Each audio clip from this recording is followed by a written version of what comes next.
And we're live in 3, 2, 1. Hello, welcome. And we have Mr. Matt Harry. How's it going, Matt? Good, great to see you. Yeah, great to see you too. Thank you so much for taking the time out of your busy schedule to come hang out with us and talk some. I don't know. We have. I'm sure we have a bunch of things we could talk about this evening. Oh yeah. Oh yeah. As I was saying, I'm not an expert, but I've done lots of personal research in weird topics over the years. Well, I mean, everyone thinks I'm an expert at IT or doing podcast streaming, and I'm far from an expert.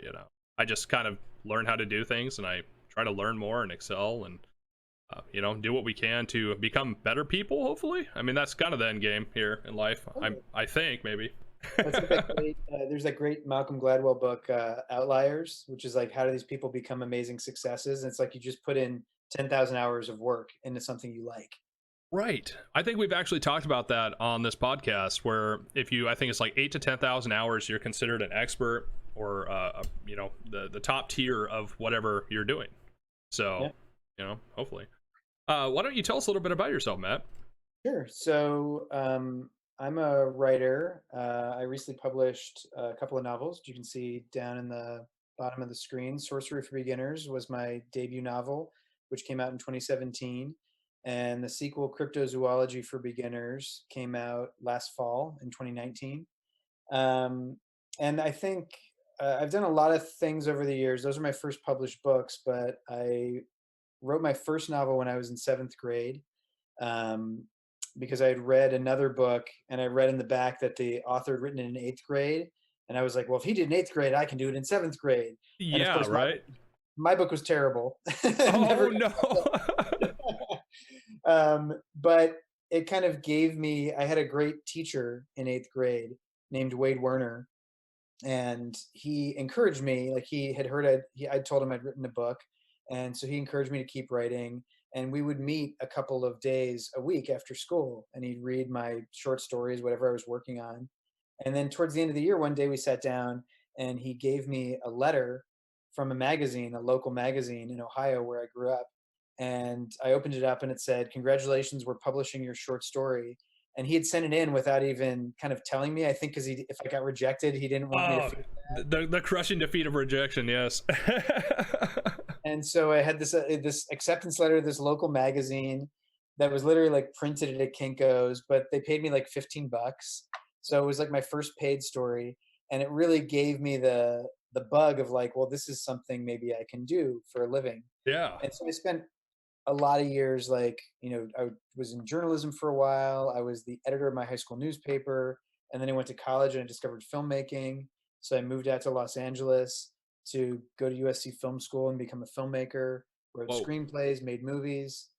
And so then it wasn't until I would say about 8 years ago, that I kind of was in post-production on a low-budget movie I wrote and produced called Fugue, which is actually on Amazon Prime.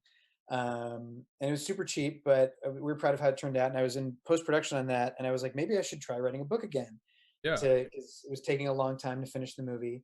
And so that was when I first started writing novels again as an adult. And that book I wrote that also didn't get published. But then a couple years later, I had an idea for a script, which was Sorcery for Beginners. And basically the idea was I was sitting eating lunch one day, and I was reading this book called, it was like an idiot's guide to understanding Einstein. And wow. I'd never taken physics or anything. This is kind of how I take in science, is like Sure. I read like a fun podcast. Yeah, right. And so I was reading this book, and it was like, wow, if this book can explain to me how the theory of relativity works, yeah, wouldn't it be cool if there was a book that explained something impossible?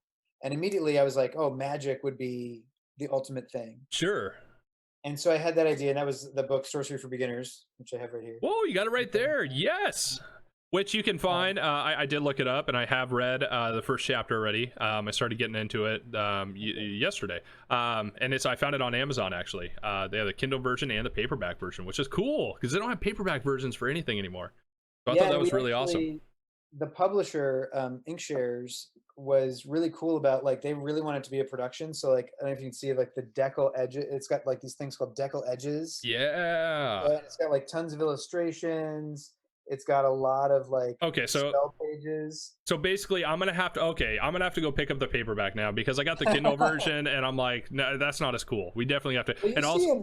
I mean, they're on the Kindle version. But it was funny. Like when I was working on the book, I wanted to be like a for dummies guide to magic, and I wrote a couple drafts of it. I wrote the whole story, and it wasn't until I was on like the third draft that I realized, oh, maybe the book should also be laid out like a for dummies guide and have like little sidebars, little side yeah, information about the fake history of magic yeah. and real stuff too. So I added all that stuff, and then I went through and I was like, well, maybe it should have actual spells in there. And so I did some research on that stuff and made some of it my own. And then I thought, I was like, maybe we should have illustrations. So it just became this big Well, production. that's actually cool because, like, I don't know, the man child's coming out a little bit, but having pictures and books, I think, is pretty awesome. You know, it sometimes can get boring after a while. You know, especially this new Well, I generation. agree. Yeah, I agree. And I feel like I really like, it feels like faster. When I read books that have like quick, short chapters, yeah, I feel like I'm, going through the story quite a bit. And sometimes when you pick up a book where it's like a 30-page chapter mm, and you don't change any perspective or anything, I'm kind of like, it's a little bit of a slog. And so this has like a lot of little information and tidbits and little short sections. So I want it to be like fun and interactive because I really sure, enjoy that stuff. yeah. That's probably the stuff I enjoy the most are like immersive theater type productions and things like that. I think are really cool. You can kind of feel like you're part of it. Well, that's what I was gonna say. You kind of, it's a different flavor, a different twist. It's more entertaining to me, at least. Yeah, you're incorporating the viewer or the reader, I guess you would say, Mhm. into a bigger picture, a bigger story, and I think that's really awesome how you did that. Yeah, It's one of my favorite things is sometimes I'll see like little kids have read the book yeah, and their parents will post a picture of them like doing the hand motions. trying to do the hand motions. Yeah, Yes. trying to cast themselves. And I always say like, it made me a little worried because I was like, I would say to the kids, well, make sure you don't do anything dangerous. Like don't try and cast a flying spell until you've gotten your advanced sorcerer's permit. Of course, yeah, of course. I mean, that's Like, that is reasonable. That's reasonable. Yes. but it's fun to see that because it was one of the things I realized when I was working on the first book was, oh, I needed like to invent my own system of magic because I feel like magic in books, it's been done so much. It's like vampires or werewolves, like there's so many of them. What Yeah. is your version of it? Like what do you have fast zombies or do you have slow zombies? Do you have wands or do you have creatures or cauldrons? What do you do? So I wanted Yeah. to try and, get away from Harry Potter as much as possible. Sure. So I started doing research about languages, and I like this idea of the oldest written language we have is something called Elder Futh, and it's like runes, What's it called? things we've seen before. Elder Futhark. Elder Futhark. I've never Yeah, heard of that. And that's like the first language, like the first recorded it's human one of the language? first written languages. I don't know if you can see it here. It's kind of in the corner right there. Yes. So those kinds of runes, Whoa. um, Okay. some of the first written language, like you find on old tablets in like the British Isles and things like Yeah. that. Yeah. I And mean, it has those kinds of music. there's a lot of dig sites around that area, the Isles, and also a lot of the Scottish areas, Scottish Highlander areas, and I know they were digging up a lot of really cool runes and different things that we had no idea even existed. And some things we don't even know what they do yet to this day. Totally. You know, And so I went to Scandinavia a couple years ago, and they have those there too, and they're really well preserved because of the cold. So they yeah. find these things in the ice, and it's like these great old tablets that with like these stories told on them. And so I thought that would be really cool. As like, what if the first language that was written was actually like the language of magic? And so when people form spells in the book, they're actually forming rune shapes with their fingers. Oh, They move their really? hand. Yeah. Oh, okay. So that actually makes sense. I was seeing one. There was an M, I think it was. There was an Mhm. M. Yeah, that makes sense. Wow. Okay. Like this, and yeah. Yeah, yeah. So that was my attempt to try and like come up with a magic system that was hopefully a little different than like something we've seen. It's not like no wands. They have words and stuff that they use, but I tried to spread those around. So anyway, it's hard to you realize when you start working on this, you're like, wait a minute, this has been done a lot. A How can lot. you But know? honestly, you took a really cool approach. I mean, finding an ancient language and then incorporating that, that's just it's cool because you're teaching some part of history while Mhm. also having that entertainment factor. That's just awesome. I think that's great. Yeah, thank you. And I mean, for me, that was, I think, always an important thing. Like one of the things I realized was really formative for me were the choose your adventure books. Mm. And I Yes. had like I actually went back to my parents recently because they finally moved out of their house and then we had all our stuff and they're like, "Here, take all your stuff." And my mom gave me this one box and I opened it and it was numbers 1 through 75 of the choose your adventure books. Oh And I man. started pulling them out Mm. and realizing like these books, again, it's like I don't have the patience to like sit through a long class, but a choose your adventure book, each book would take you to like a different little bit of history or culture or whatever it was. And Yeah. those books I think were really formative for me in terms of like teaching me about the world and about all this like, culture elsewhere. Well, that also turned into like the first video games. When you got to choose your own adventure, text-based video games. If you Yeah, for remember sure. that, or some of the They're viewers like who remember that. pick up sword. You cannot do that. It's Yeah. like what? Right. Yeah. Wait. What? You had to pick the or right verb. yeah. It's like Right. it's like hold sword. It's like, Hold. well, okay, why didn't you tell me? Why Use did my you tell me choice. that? Oh man, yeah, I remember those. I actually remember the books as well. I do remember the books. So that was that's a good throwback. That's a good times. Good times Oh, in and I my in love my. now that the technology has changed. Now we've got streaming services. I love that Netflix now is doing like choose your adventure movies, TV Well, show. yes. I mean, that isn't. Oh, I feel like Black Mirror was on the verge of doing that, and then I don't know. You nailed it. It just they started doing the choose your. Oh, that was Black Mirror. What am I talking Yeah, about? Holy yeah, they did cow! I totally just the brain recap farted. episode I was was like, yeah, that was Black Mirror, and that was super awesome, and a lot of people like that. And there's so many different endings. People, I know people who watched every single ending. I was like, oh wow. yeah, we spent because we sat down and I was like, I'm gonna figure this out. It was like a video game, right? Yeah, right. I gotta And figure it I out. started watching it, and my wife was watching with me, and then after about an hour and a half, she just like left. She's like, "I can't believe you're going back and watching this again." And I think I spent 4 hours in a row just like going through, making sure I got all the endings. And I still don't think I've seen all of them because I've read a couple online. I'm like, "Oh man, you can do that thing." That is that. Yes, I know. I heard they had a secret ending. Do you know anything about that? I heard there was like a secret ending. You had to do it. You had to play a series a certain way. Um, I know there's an ending that is like the whole thing is like there's like a Netflix ending, Yeah. which is like the show itself is like a woman is creating it for Netflix, like the whole Oh. story you've been watching at the end. I don't know Okay. if that's the secret ending, but Yeah. that was like the most meta self-referential one. Interesting. Okay. So, yeah, I think that might have been it then. I that had to have been it. Um, sorry, I'm totally just brain farting right now on that whole series. I was kind of blown away on it, to be honest with you. Well, they just did a Kimmy Schmidt episode on Netflix that was also like Choose Your Adventure, which was really funny, and I think a good use of it Yeah. because it's like even the choices were like funny, like the way they phrased the choices, were like it was a joke. Sure. So I think they've gotten much better at the technology, and my kids watch one called You versus Wild, I think it You is, versus Wild. Yeah. Yeah. which is they took Bear Grylls' show, which is like they put him out in the middle of nowhere and he's got to survive, and you, the viewer, make the choice of what should he do. So if he's in like the Yukon, it's like should he build a fire or should he catch a fish? And then depending on what he does, he could like die and you start over, or he like catches a fish and then you know comes through and like survives. So it's cool. There's a lot of as a storyteller, I think it's really cool how this new technology gives us new opportunities to tell Yes. stories different ways. Yes, I mean, and, actually, I was meeting with some awesome people in the IT industry more recently. How they were looking at how to incorporate the video game industry with storytelling, with actors and actresses, and they were looking at different, ways to do so via role play games, and how to basically create different scenes, and how that they might incorporate that with some type of VR technology in the future. Mhm, So mhm. it's definitely on its way. It's just when is it going to come, and to what degree is it going to come? It's already kind of happening now a lot of the times in the role play servers and different um, services that are available in the gaming industry to do so. So a I lot hear of it's community ran too, right? Yeah, I heard this great story the other day because obviously now, because of the quarantine, we're all having Zoom meetings.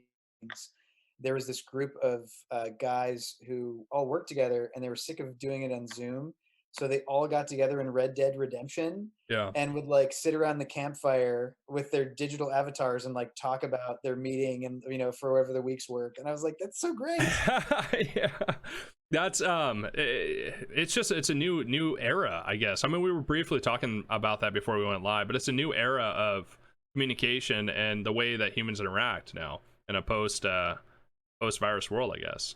Sure. And I mean, to me, it's like, I feel like the media, when they cover stuff, tends to go in like the dark, negative direction, Mm-hmm. like the Black Mirror direction, if you will. Yeah. Like this deep fake technology we have now. I was Mm-hmm. actually just reading about this the other day because I'm working on something right now where I have that factors in. And it's like we always think of the dark version of that, which is like it's Yes. going to be used for fraud, it's going to be used for fake news. Yeah. But kind of what you were just saying, there could be a cool version of that where if you were in a VR space and you had an actor, but they were wearing the VR skin of like a deep faked Jimmy Stewart or John Wayne, Yep. and that you could interact with Jimmy Stewart or John Wayne. You could Mm-hmm. like go into one of their movies and you'd have the actor playing them, but they're wearing like a costume. Like that to me is a cool use of that deep fake technology. It is. And there's pros and cons to it. I kind of go down the conspiracy rabbit hole sometimes when we start talking about the technology, and especially it's funny we mentioned Black Mirror because they have a couple of episodes, and one of them specifically kind of stands out to me, and the one that they are able to have a point rating system based on people. I know from some of my friends within the tech industry that China right now has this technology already created and is being used. They're rating their citizens at this point in order to make decisions, financial decisions for them, decisions on whether they're going to, be one of the people that are protesting or fighting the cognitive wheel, you should say, or I should say. It's interesting how a lot of the things that we think are, I guess, I don't know, what's the word I'm looking for? Post-apocalyptic or utopia. That's not, what's the opposite of utopia? What am I thinking here? Dystopia. Dystopia. When we think of dystopian futures, a lot of the things we think of are things out of Black Mirror, but some of it's already happening. So Right. are they going to have to 30 years in the future are already going on right now? I mean, I went out and I was sitting waiting for my takeout dinner, as I often do these days. Yeah, And, right. I'm not in a restaurant, I'm in my car. And I was in the city of Pasadena, and an ad came up on Facebook that was Toyota of Pasadena. And it was like, they knew where I was. Like they Facebook knew where you were. local business. Here you go. Yep. So like this targeted ad thing that I think we think of as like 100 years in the future, Black Mirror. It's like, no, we're there, man. It's here. It's here now. It's all linked to oh man, I don't know how deep we're gonna go with this, but it's all linked to an NSA database, where they store a lot of people's information, and everything you do online there leaves a footprint. So it has to go somewhere. Right? Has to go somewhere. And it's like, they're collecting it. I mean, Oh yeah. Why would they not collect it? I don't know if you watch Westworld. Yes, huge Westworld fan. I love it. But I love the reveal in season 2 that like everything that people were doing in the park, they thought they were playing a game. Well, it's like, when you were playing the game, they were playing you. They were playing you. Yeah. Recording everything you did, and now we know everything about you. And I think it's a good thing for people to be aware of stuff like that. It's like I tell my students, because I teach college courses, I talk a lot about writing, and I talk to them about as you're entering the career of being a writer, it's like you guys don't have the transition that I think you and I had, which was like we got to kind of become adults and then see this technology kind of emerge. Yes. When I went to college in undergrad, we barely had email. It was this thing called Pine, and it was like green text on a screen, and it barely existed. Yeah. And now it's like they have social media from like age, they're born. And if I had gotten upset at somebody when I was 12 years old and had the power of social media, it's like it would have been bad. I would have done. Oh, I know that. I joke about that all the time. It's like a lot of my buddies' children are growing up, and I'm always thinking about this.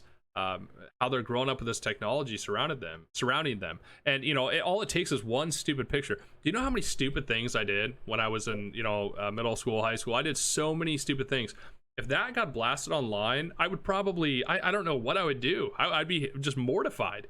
And these children are growing up in this era where if they make one mistake, one goofball mistake that every teenager makes, it's now going to impact them for the rest of their life. Is that a good thing or a bad thing? Oh, I don't think it's a great thing. I don't think that. Well, I think what's hard about it too is like if you're going to do anything remotely creative, and that could be, coding, engineering, if you're going to do anything where you're kind of like creating stuff, you have to have the room, I think, to be able to make those mistakes. Because if you're constantly worried about like, well, let me try this. I don't know how this is going to work, but let me try it. And I put it online and it's like, everyone's like, no, that's terrible. I Yeah. think you kind of self-edit.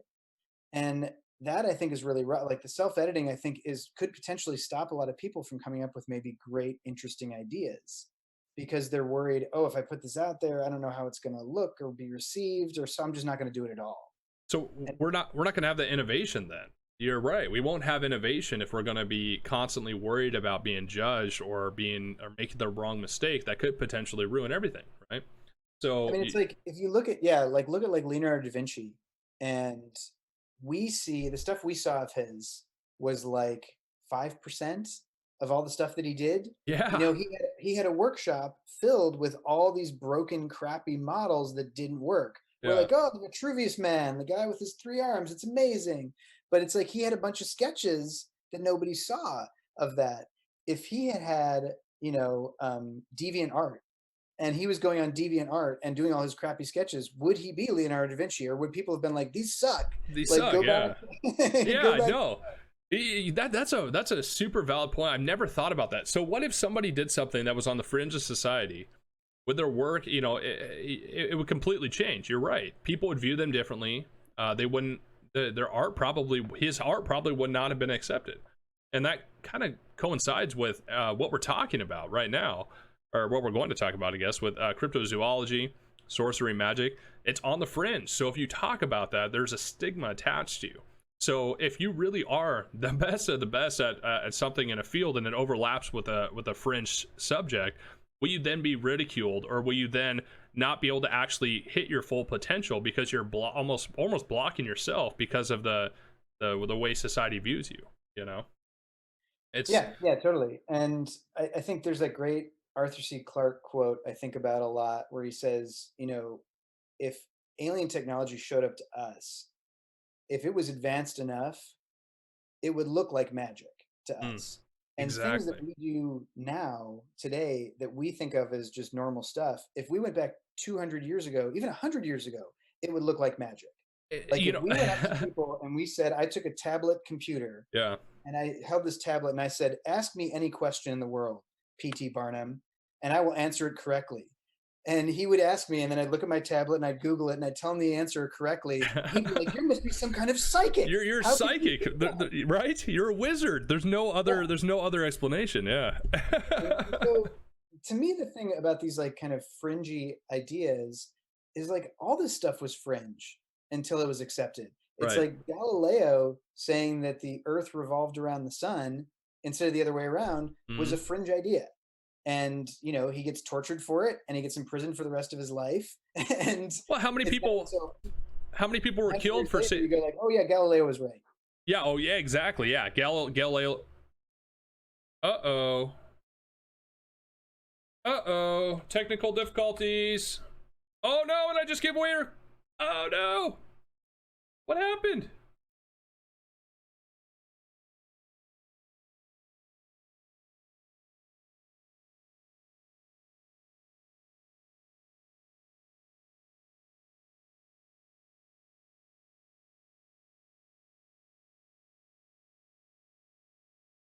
Um, I have no idea what happened there. Mine said there's the free Zoom session ended. Yeah, I have an upgraded version though, so sorry about that. Let's try to fix this real. Sure. See what's It going looked on. great. Writers were talking about conspiracies. Oh my gosh, I know, right? That's just like the worst possible thing. I need to get to this so you can see me here. Oh, I'm sorry about that at home. We should be be good to go here momentarily. I don't know what happened there. Sorry about that, Matt. I guess that happens during a live show, though, right? But right as we're talking conspiracies, of course. I feel like all the yeah, seriously, one of the live comments is like NSA. NSA. Oh man, what are the odds? No way. Okay, so we do have I do have the premium Zoom, so I don't know why it cut out. Maybe something happened. I'll have to check out the licensing. Hopefully it doesn't happen again. But yeah, no, it's a weird thing, being on the fringe of, or talking about the fringe of different subject matters, I guess you would say. Even we were just talking about Project Blue Book a little bit ago, and I'm a huge believer in Project Blue Book and some of the things that happen in a lot of the different stories. I've been reading about Project Blue Book for a long time, and I actually was applying for some of the to unclassify some of the information back in 2010, 2012. So, I've known about a lot of these stories for a long time.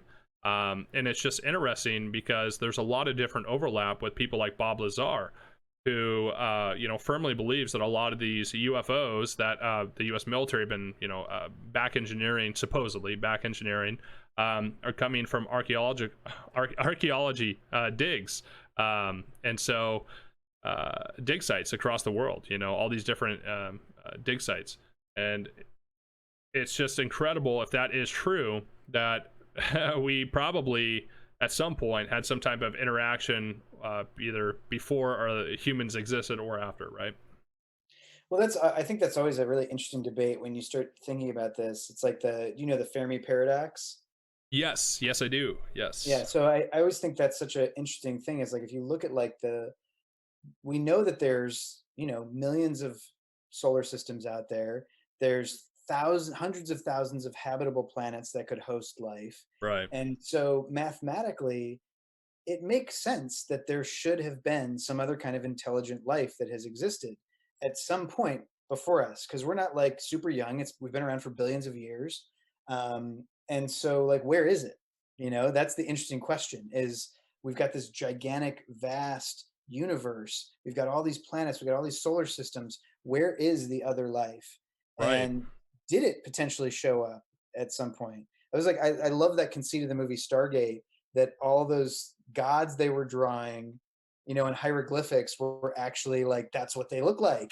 Right. We weren't exaggerating. You weren't exaggerating. I thought that was a really cool kind of interpretation of that idea. Mm-hmm. But yeah, kind of going back to what you were saying about this idea of things that seem fringy until they're proven, like cryptozoology. If you start looking into cryptozoology, the interesting thing about it is that a lot of things that people thought were cryptids, were these like mythical creatures, actually later on were proven to be things that were realistic, that existed, that were just misinterpreted. And things that people thought were mythical turned out to be what we would think totally normal nowadays.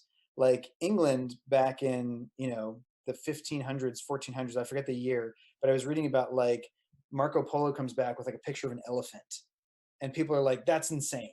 That's a made up creature. You made that. Yeah. There's no way it has a nose that can pick things up and it can swim and it's huge. And then it's like, you go and see it and you're like, oh my God. It wasn't until I think they brought one back from Africa for like the king's personal zoo that people could go see it and be like, oh, this is not such a crazy thing. There was actually this great exhibit I went to at the Getty Center a couple months ago, which was this collection of all the old paintings of mythological creatures. And there's the usual stuff, like there's unicorns and dragons, but then there's also things that ended up being real creatures later on, that seemed mythical, but later on when they were discovered, it's like, yeah, that's what it is. And I think if we look at some of the things we know really well, we would think that seems like you made that up. Like a kangaroo. There's an animal that has a pouch that its babies are born in and live in there, and it hops around and it can go like, that seems crazy. That seems insane. That's a real thing. That seems even an elephant with a nose that picks up. You're right. I mean, it's If somebody were to, if I didn't know elephants exist and somebody tried to explain an elephant to me, I would think they legitimately were off the rocker, you know. Totally. There's And I there's think we think, too, it's like because we have access to Google and we kind of grow up knowing about science, I think we think, oh, well, I know what's real and what's mythical nowadays. sure. But, people are like scientists are going to like the bottom of the ocean and they're finding creatures they've never seen before that do crazy things. Like I was reading about these jellyfish that live 2 miles down. So their whole environment is super dark. And the way they communicate is they light up their chests with like light displays of different colors. And they're literally just studying these things, but they're thinking these things are like literally creating sentences. Like at the end of Close Whoa. Encounters of the Third Kind, where they're Yeah. flashing the lights, Right. the Yeah. creatures are kind of doing that to communicate. And that's Whoa. another thing where it's like that seems like a magical thing that you would say. Like here's a So creature that communicates with colors. so they think that these jellyfish emit different lights to create different words, and they're able Yeah, to like put different these ideas. So words. they could say like, there's food over here. And like they could create a light in this Whoa. direction, or there's a predator in this direction. Like they have a certain color for that. And again, Right. they're still figuring out what it is, but it's just, I mean, to me, it's like we're still discovering these new creatures all the time that can do crazy things that I think would seem magical. Yeah, I mean, you think about it, like who until they figured it out, who would have thought that dolphins or whales communicate from sonar frequencies, Right? you know? So I'm sure there's a ton that is undiscovered still across America. Well, let me rephrase. I feel confident there's a ton still For sure. undiscovered in our oceans and also in even on land. I mean, we have a huge cavern system in America that people supposedly keep going missing, and there's a lot of ufology lore behind that. But also, there could be other creatures that we don't know exist, and maybe we're just a tasty meal for whatever these creatures may be living inside these underground cavern systems. And there seems to be a lot of people going missing in national state parks that are connected, just so happen to connect these giant underground cavern systems. That's interesting. So One of the things yeah, I thought was when I was doing research on the book, the big question. So the first book was like I introduced kind of the idea that magic is real and these kids are learning it. And so the whole first book is them just kind of getting used to like how does magic work. But as I was developing the book, I had the idea like, well, if I could do sorcery for beginners, what could be the other topics I could cover in this series? yeah. And so one of the first things I did was I just made a long list of like topics that I thought could fill a book. So I did sorcery, I did magical places, I did cryptozoology, time travel, astral projection. I don't know if do you remember the old Time Life series of books? I remember them, but I didn't read them myself. So they had I used to go to the library. This is another thing I was into, like Choose Your Adventure when I was a kid. They had this great Time Life series of books, and each book was about like kind of a different topic, like ESP. And it was a whole book collected about ESP, and they had lots of cool pictures and little sidebars. So those books I think were a big influence on me when I was writing these. Ah, And so when I decided I was going to do cryptozoology for the second book, so basically it's like the same group of kids, but then they find out all the magical creatures in the world are kind of disappearing. And so as I was approaching this book, I realized, I got to start learning about this and deciding which creatures do I want to put in. And then it's like that thing of, well, if I'm going to put in a Loch Ness monster, how am I going to approach that? How yeah. am I going to, make it kind of my own version of the Loch Ness monster? But one of the things I found was fascinating was that every continent, every country has a version of like a Sasquatch. Okay. It's like everywhere you go, there is this idea. People have this thing of like the man of the forest or the man of the swamp or what have you. And I think it's just fascinating. Yeah, this is one of the maps I found of like the North American cryptids, and there's like one in every state too. But like if you look down in Florida, there's something called the swamp ape or the skunk ape, which Oh is yeah, very yeah. The swamp similar. ape. Here it is. Okay. Yeah, which is similar to like the Sasquatch, which is up kind of in your neck of the woods in Yeah. like kind of Up the Pacific Pacific Northwest. Northwest. Yeah. But then there's things like the Mothman. So this idea of like humanoid shapes is prevalent in every culture. It's one of these things that like just goes across despite all our differences. I think there's this thing we have about, like you're saying, the cavern system. Like, did people go in there? Did they stay in Sure. there for generations until they became like their own kind of Oh subspecies? yeah. I think AKA that's the lizard people, obviously. fascinating.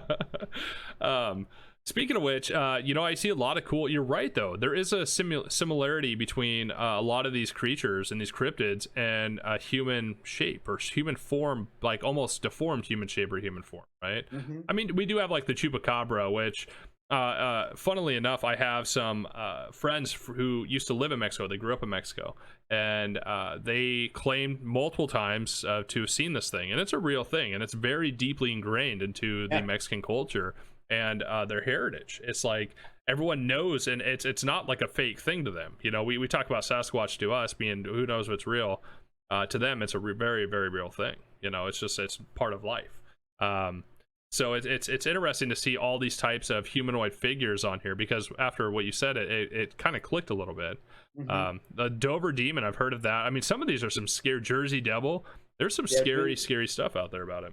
Yeah, the Mothman movie that they did with Richard Gere, that is a Oh great my gosh. movie. Yes. That movie is super scary. Yes. That's the one where there's a little bit of violence in that one too, if I remember right. With the local sheriffs, weren't they the ones hunting the Mothman, or is that a different movie, different Mothman? I mean, there is, so Laura Linney, I think, plays a sheriff in that movie, and then Richard Gere is like an investigative reporter. That to me is more of a scare. They've done a lot of Mothman movies, but that was like the big one that they Prophecy, did. yes. Okay, okay, Prophecy. I know. Yep, I know which one we're on now. Okay, yeah, I must have seen a different one then. There's quite a few of them out there, though. That one's great. I thought that movie was great. It's super scary, and they treat it really like not cheesy. I think sometimes when you see a lot of like movies based on cryptids, they can very easily fall into like the B movie category, which can be fun. But it's like this one is like, very straight and legit, and it feels real. It feels real. Well, that's what you want. You want the fear factor. For sure. Joe Rogan fear factor. No, this is really cool. So when you were writing, cryptozoology for beginners, did you go through and research all these individual different cryptids throughout the world and throughout the different states? Yeah, for sure. Because one of the things I wanted to do is I did want to kind of look at, the worldwide idea of like cryptozoology, and how does it kind of, what are the creatures like in different cultures? Another interesting thing that you see is like a lot of different cultures and countries have the same kind of idea of a creature, but it's interpreted very differently. So like everyone has a humanoid person, but this idea of like a horned creature appears over and over and over again, but in very different forms. So in China, it's called the Qilin, and in Japan, it's called the Kirin, and then in Europe, it's called like the unicorn. And obviously, we think of the unicorn as being a horse with a horn, but in Japan and in China, it's more like it can be like a dragon, or it can be like small and bulldog shaped with a horn. So it's interesting how like that idea gets interpreted in different ways. And and I wanted it to be kind of, so the first half of cryptozoology is kind of them road tripping around North America, trying to collect all these cryptids before they can be caught up by the bad guys. Okay. And so that gave me a chance to like figure out which ones was going to focus on in North America. So the main ones we'd have the chupacabra, and that was actually at the request of my publisher. He was like, I want another creature in there. So I wrote a whole nother chapter where they had to go get like a chupacabra, and that was a fun one to kind of, again, put my own spin on. I gave him like suction cups for hands. He's got a leech-like mouth. Okay. But I based that on real research, because the thing that people see is that a lot of times, it's called chupacabra, means goat sucker. Yeah. But they've sucked on not just goats, but like cows and things like that. And they always find like these circular kinds of marks. So that's why I gave it that circular mouth. And then they run into the jackalope in Wyoming, which was a fun one to do. He becomes kind of like the little sidekicky animal. And then they also go to the altamaha-ha in Georgia, and the skunk ape in Florida very briefly. So it was fun to hit all those. But then I wanted to, the rest of the book, they go around to some of the bigger ones worldwide. So they go and they meet a unicorn in Germany. They meet a sphinx, the last living sphinx in Egypt. Whoa. And a bunch of other ones. So that's really cool. So you incorporated multiple different cultures and viewpoints into that, and that's really awesome. I love Egyptian history, and I love understanding where a lot of these creatures stem from. and the Sphinx being one of them. Now, what do you think on your research on the Sphinx? What is your take on what the Sphinx is, or where does it come from? And you know, Yeah, where it comes from, that's an interesting one. I feel like the thing that's interesting about Egyptian culture is they were really imaginative, you know? yeah, Like, if you look at Egyptian culture compared to, say, like Greek and Roman mythology, which was, I mean, roughly kind of around the same time. I mean, I know Egyptians go back a few more thousand years, but Greek mythology is they've envisioned the gods very much like themselves. It's like Zeus is like a dude, and yes, he can change into other things, but he's really like a philandering dude who gets drunk and like cheats on his wife, and yeah, Hera gets upset, and they're all kind of people who have little things. But the Egyptians are like, it's like here's half jackal, half yeah, snake, ibis head, like all these. And I think Indian mythology is that way too. Indian mythology is very creative in terms of like the way they envision like their gods. And so I think if you go back and like look at the Sphinx, they were already, obviously it's a cat, so they love cats. They revered cats.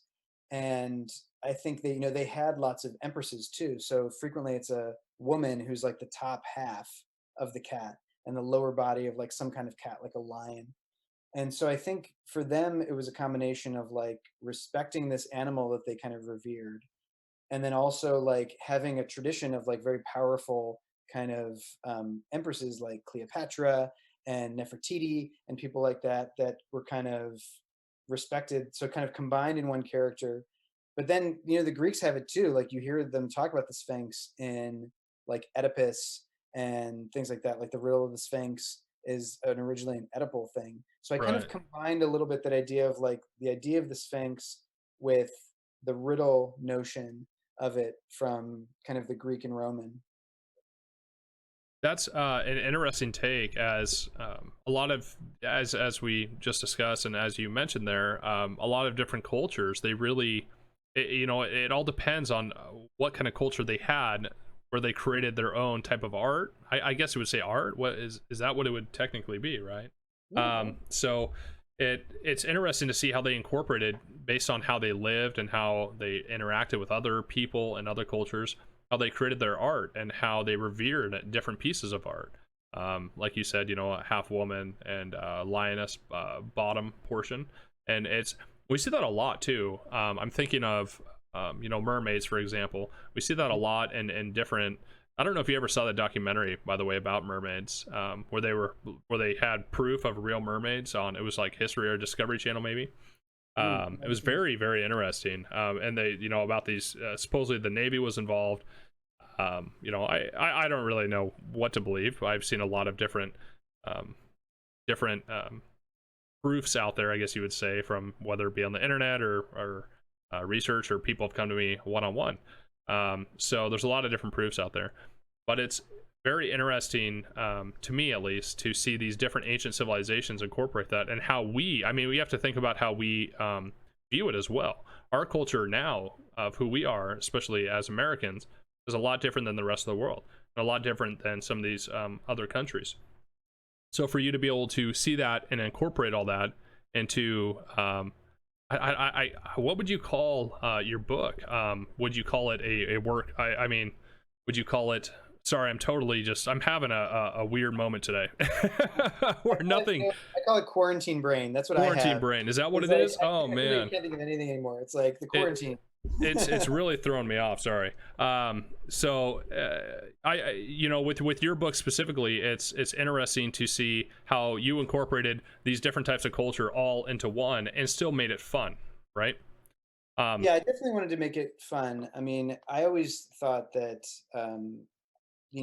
history is super interesting if you present it the right way. right. And these facts that we think of, I think if you present them in fun ways, like I had this great history teacher in high school who would tell us stuff, and it was always like really interesting, weird details. And that weird detail would kind of open a door into like learning about other stuff. Like I always remember, when we were talking about astronomy, she's like, "Oh, let me tell you about Tycho Brahe. Tycho Brahe had a metal nose because it got cut off in a bar fight. And I'm just like, what, metal nose? And then she like tells you more stuff. And it's like an intro to kind of learning about, I still remember that guy's name. Why do I know that guy's name? He's like an astronomer from the 1500s. Right. The metal nose that's stuck in my head. Mm-hmm. And so I think, I wanted to pull in stuff that was like fun and also cultural, because I really do think that what's interesting is the more you read about this stuff, even talking about like UFOs and aliens, what I think is fascinating is that as human beings, these ideas recur over and over. They reoccur in history and they reoccur in mythology. Like I said, even with the Sphinx, it's like the Egyptians had the idea of the Sphinx, but then the Greeks had it too. And it's like, is Yeah. that because some Greek sailor went to Egypt and saw it and then told other people and it captivated people's interest? If you look at like UFOs and alien visitations, that type of story goes back all through human history. If you go back and look at it, it's like, but their explanation for it was based on what they knew at the time. Sure. So if you look at the description of like in like Ireland 1,000 years ago, they would say, I had a vision of like someone showing up outside my house and they were tall and pale and they had large eyes and they abducted me and took me away to this other land. And they're talking about like the fairies, the fae folk. Sure. Yeah. And because we now have science and we know that like fairies don't exist, we say, well, it's aliens. And it's like, who knows what's true, which one it is. But I think it's interesting that we've been telling that same story to ourselves for thousands of years. The description is the same, that's like tall, thin people with like big eyes kind of coming out of the darkness to kind of come get us. Right. Yeah. Yeah. No, I totally understand what you're saying. You see this throughout different religions. It's predominantly found in a lot of different religious material books, and there's a lot within the Christian Bible. And another thing that I find very interesting is a lot of these different religions, the top of the hierarchy, seem to want to take this material and almost classify it, or however they classify it, and almost keep material hidden away. We saw that happen with, speaking of the Egyptians, we saw that happen in the 90s when the people were kind of digging around in some of the different pyramids, and also in the head of the Sphinx, and they found some Dead Sea Scrolls, some of the original Dead Sea Scrolls, original material that was then given over to the Catholic Church. And the Catholic Church took this material and refused to make it public or give access to it. And then after time, or over a couple of years through time, people were asking about the same material again, and they refused to acknowledge it even existed. So as quick as 10 years or over a decade, we can see something like religion kind of take material that should be publicly known for all of humanity being stored away, right? And so you bring that up too, because I think that digs into something that I didn't realize was a thematic in these books when I first started them, but now it's become super important to me. Because one of the things you get when you write a book about magic is one of the first things people say is like, well, how is this not Harry Potter? yeah. And I think what I realized is that I mean, I love the Harry Potter books. I was a huge fan of those books, and that series is amazing. But one of the things I realized I didn't want to do is that in the world of Harry Potter, it's like there's a small group of select people Mm. that are magic, and everyone else are kind of muggles. Yeah. And you have to be selected. You are this 1% that gets chosen, and you're taken off to this secret school, and you're given knowledge that nobody else gets and that they can't even do. And that was always kind of a bummer to me when I thought Yeah. about it. Because obviously we all want to be Harry Potter, but what J.K. Rowling is really saying is that 98% of us are not Harry Potter. Mm. And so the approach I had for my books was that this information is out there. And this woman who's my co-writer, Euphemia Whitmore, has decided that the old way of doing things for 600 years, they've been keeping magic a secret from everybody because they were worried what people were going to do with it. And now she's realized that the actual answer is to give the information to everybody and let them figure it out. And that's kind of like the thematic arc of the entire series, is them realizing that rather than keep all this to ourselves, we actually have to give it to everybody and let the world to decide what to do with it. Because I think we are one kind of communal world now, for Yeah. better and for worse. It's like we're connected by the internet. We can literally reach out to anybody. Anything we do now can in the world within seconds. You know, we have planes that can kind of fly, as we're seeing now with this pandemic, right? Someone was saying the other day that the Spanish flu wasn't as bad in other countries because we didn't have planes. If we had had planes with the Spanish flu in like 1918, whatever the year was, Yeah. it could have like been a world killer. Like a Black Plague situation. Yeah. Wow. Exactly. Interesting. And so I think it's interesting. We have this, it's a great opportunity, but it's also a huge responsibility at the same time. And Sure. I really feel like I was super impressed when, you know, whenever people who have this like proprietary information, like an engineer has built something, like an operating system or a device or something, when they take the plans and they put it online Mm. for everybody. And because everyone's always like, why would you do that? Open source. It's like, Yeah. it's like, you're not going to make any money. It's like, yeah, but if I put it online and everyone gets it, and it's like, it raises, it's that the rising tide lifts all boats kind of thing. Right. That, you know, if I put those information out there and the whole world has it, hopefully there will be more good than bad. We'll do more good than bad with it. And more of it will happen because it's not just me clutching onto it. I think that was the thing that, you know, kind of kings and queens back in the day were like, I have to keep this for me because I'm special. And I actually think the opposite is more true now, since we've become such a kind of global world. Like, information truly is power. It And I is. think Right. that's definitely a big thematic in the book, is that like the bad guys, I think, are trying to like take all the information and keep it for themselves. And the good guys are trying to like, let's teach this new generation everything we can, because they're the ones who are going to have to fix all of it. You're 100% right on that. And something that really stands out to me is the freedom of information. I'm huge on that. I firmly believe get the information out, and people will adapt and overcome and be able to take that on and, you know, kind of grow with it. I guess you would say grow with it and create it, make it better, whatever it is, whatever you're doing. And I preach this. I speak to college students quite frequently, and that's something I try to really elaborate to them is this information that you learn, you need to pass that on. You know, when you're in a job, or, you know, let's just use that as an example. If you're in a job and you're finding new secretive ways, not necessarily secretive, but you're finding new ways on your own how to make a system better, but you refuse to share that information with everyone else around you, and you're hoarding that in order to maintain your position, you're never going to advance. You're never going to move up.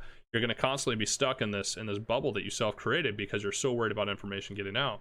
Now, if you were to share that in a, you know, you're able to help out everyone else, lift everybody else up. I firmly believe that you're going to create this tunnel or path of a better overall state around you. You know, being able to share this information is so critical. All information, not just this information, but all information, so critical. It makes a difference, and we see it, and we see it today. You know, when the wrong information is being passed around, you know, for what we're dealing with in this current pandemic, or information that was not given to us and other countries, it's very apparent that it became a detrimental situation where we started really hurting other people, like actually hurting other people.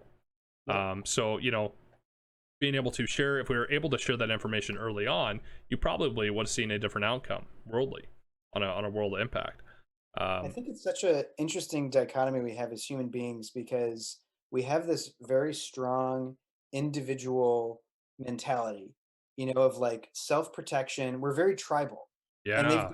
they've done studies about this. And one of my favorite studies about this is they went to this place in Scotland where there were these two towns, and it used to be the same group of people. And then over a couple hundred years, one moved to the top of the mountain and the other stayed in the valley. Yeah. So they were literally genetically the exact same people, Yep. same ancestry, everything, just separated by geography. They went to the people on the top of the mountain. They said, what do you think of those people down the valley? They're like, oh, we hate those valley dwellers, stupid valley dwellers living in the valley. They went to the valley people. They said, what do you think of the people on the mountain? They said the same thing. They were the exact same people who managed to find the one difference that they had, which was altitude. Yep. And hate each other and hate each other for it. Oh man, and as a and a lot of the viewers know at home, I'm actually Highlander Scottish with the MacDonald clan. So I'm from Clan Murray on my mother's side. Oh, no way. Okay, so we were actually friends then. We were friendlier than some of the other who was it? Yeah, you look at Scotland, it's the ultimate tribal. Like, we've each got a on our own slogan.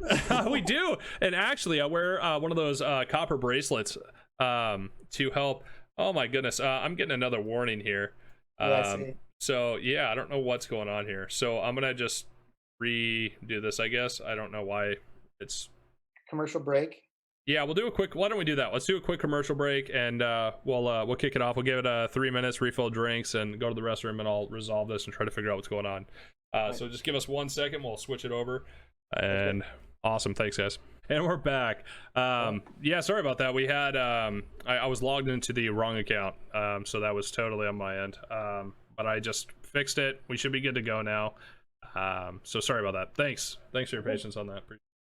Yeah, no problem. Hopefully you're able to get something delicious to drink. I've been drinking some tea this whole time, keeping the hydration going. I know it's pretty hot. You're down in California, right? Yeah, I live down in Los Angeles, LA, so hot weather. We had a kind of a little heat wave a couple weeks ago, but then it's cooled off again, which is good. LA, the thing with LA, like I grew up in the Midwest, so okay. I always used to make fun of people in LA who'd like get a jacket when it was 50 degrees or 60 degrees. But now that I've lived out here for so long, you realize the problem is the temperature differential is the problem. Yes. It'll be 90 at 3 o'clock, and at 7 o'clock it'll be 50. So it's a 40-degree difference. That's why it feels cold. Yeah, right. Oh my goodness. It's I when I was down in San Diego, some of the viewers may remember when I was playing in some tournaments down in San Diego. I was staying down there for a little bit, and I had the same problem. I'm 6'8", so I'm a big dude. Scottish Islander, right?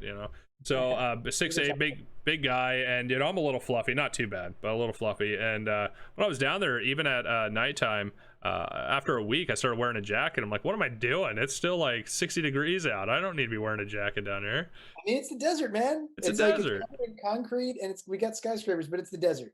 It's the desert. Oh, what I used to, I went down to that the Gaslight District down in San Diego. That was a lot of fun too. A lot of cool, crazy people. Yeah. It was it's such a shame they're not going to be able to do. I think this is the first year since it started they're not doing Comic-Con this year. Oh no. That's the one conference I've never been. I used to have to go for streaming purposes to TwitchCon and PAX. I used to go to PAX Prime, and I was working with some company for advertising or whatever it may be, and it was a lot of fun. But conferences over time, it becomes a little stale. After you do them for 5-6 years back to back. I mean, Comic-Con it's amazing, but it's super overwhelming. I mean, there's just I went there a couple years ago. The year Sorcery for Beginners came out, and it's just like, what do you even focus on? It's like, just so much going on. You go to Vegas and you're just like, this is amazing, but it's also insane at the same time. Like, there's just so much to look at. I don't know. It's like sensory overload. It's crazy. So it's always, I think my thing I'm into now is I would like to try and do things at least once. I want to try something at least once. So I've been doing this thing with kind of like movies and bands and things like that, restaurants, where I'll be like, let me just go try it once. And if I like it, great. If I don't like it, at least I can say I tried it and kind of, move on. I mean, it's hard to do, but it's like, I'd love to do that with like countries, for example, but oh my God. Oh my gosh.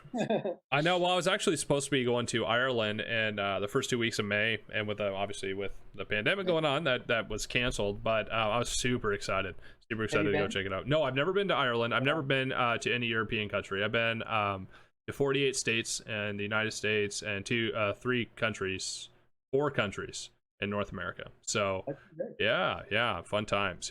Being able to, I really like heading down south. I love the weather down there. It's a lot. I mean, I'm up in Washington State, so it's a little bit rainy and gloomy all the time, so going to hit those nice beaches and crystal clear water is always a delight for me. And I mean, I grew up I say I grew up in the Midwest, but I also lived down in Georgia and Florida. Yes. What's so great about America is it's like everything in one country. Right? Yeah. America is kind of like, to me, the equivalent of Europe, except Europe is all these different countries and all these different languages. And I've had international students who say, yeah, America is kind of like that, except it's accents.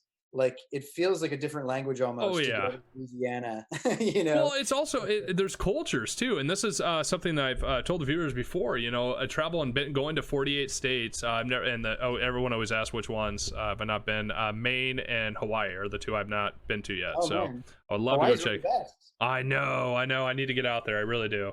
But you know, traveling around, you talk to all these different people, and the cultures are so different as well. You know, along with the accents, you go into, like you said, Georgia. I remember going into Atlanta, Georgia, and I hadn't had like human contact very much when you're traveling around, and stopped into a restaurant, and I had the sweetest waitress walk up to me, and she put her hand on my shoulder. How you doing, sweetie? How you doing, hon? And like actually genuinely cared. I go to New York and I get spit on for for cutting in front of somebody trying to get a hot dog. You know, it's like, my goodness. Okay, well, I'm going back to Georgia.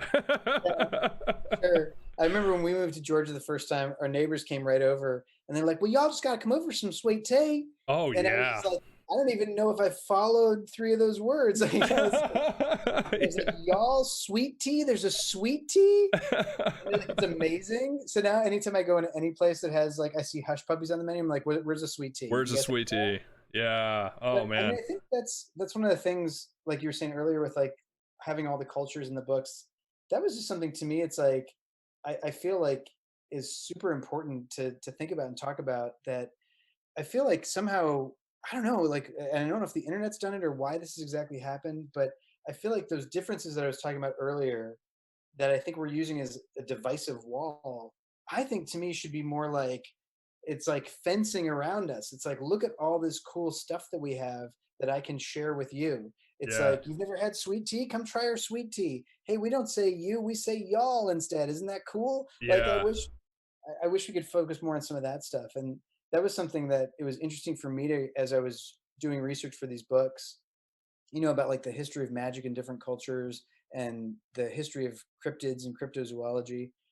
I like wanted to showcase that aspect of it because I think it's just fascinating, the like imagination, the differences but similarities that we see kind of across all these cultures. Yeah. It really, it's a stark difference between them, and it really translates over, especially you know, when we're talking unworldly encounters or different types of abnormal encounters.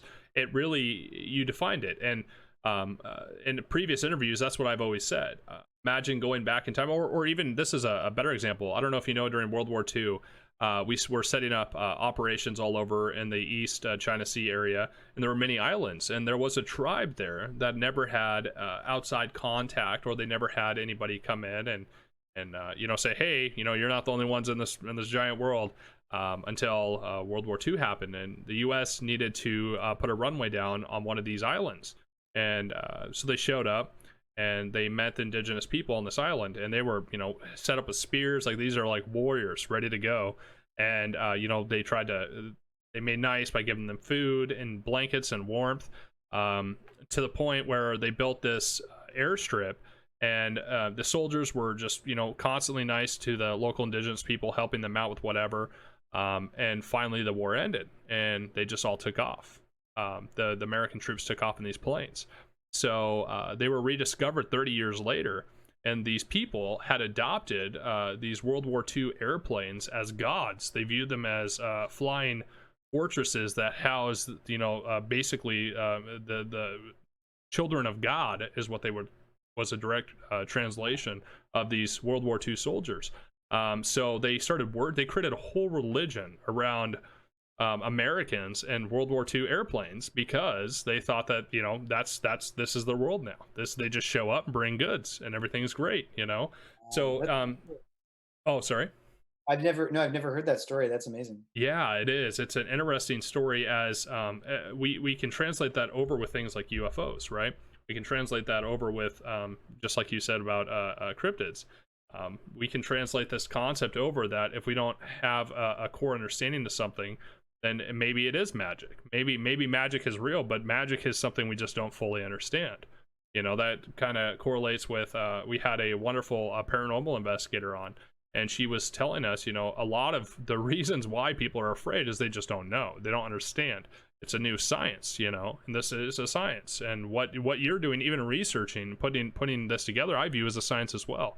You know, we don't know as humans. We're trying to explore, adapt, and overcome, and create a new mindset of sciences all the time. And I guess that's a natural progression of what we would call evolution.